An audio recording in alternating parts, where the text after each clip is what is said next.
Bonjour à tous. Dernier jour pour célébrer la fête de l'eau et de la nature à Lons-le-Saunier. L'événement propose des conférences, projections, marchés de producteurs, animations, balades nature et village de l'eau.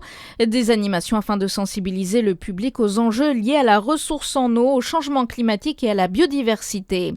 La ville de Chalon-sur-Saône incite ses administrés les plus fragiles à s'inscrire au registre d'appel. Cette inscription leur permet d'être appelés systématiquement en cas de déclenchement du plan canicule par la préfecture.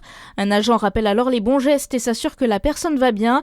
Actuellement, 291 personnes sont inscrites sur ce registre canicule. Le ministre de la Ville et du Logement était à Besançon hier. Vincent Jeanbrun est venu présenter le projet de loi Relance Logement qui fait de la sécurité un enjeu majeur pour changer la vie de certains quartiers et de réaffirmer que l'État doit se trouver aux côtés des collectivités pour transformer l'urbain.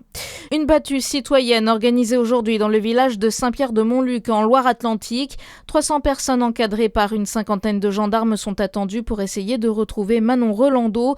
Cette mère de famille de 31 ans portée disparue depuis début avril. Le parquet de Nantes a ouvert une enquête pour meurtre et enlèvement. La nuit européenne des musées à vivre ce soir à Dijon. Pour l'occasion, 7 musées de la ville seront ouverts toute la soirée.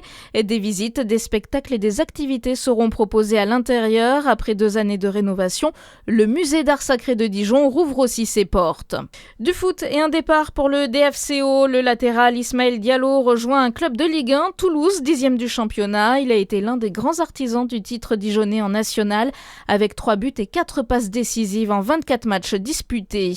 Et puis c'est une explosion de joie pour les 100 et or. Hier soir au Stade de France, le RC Lens remporte pour la première fois de son histoire la Coupe de France grâce à sa victoire 3-1 en finale face à Nice.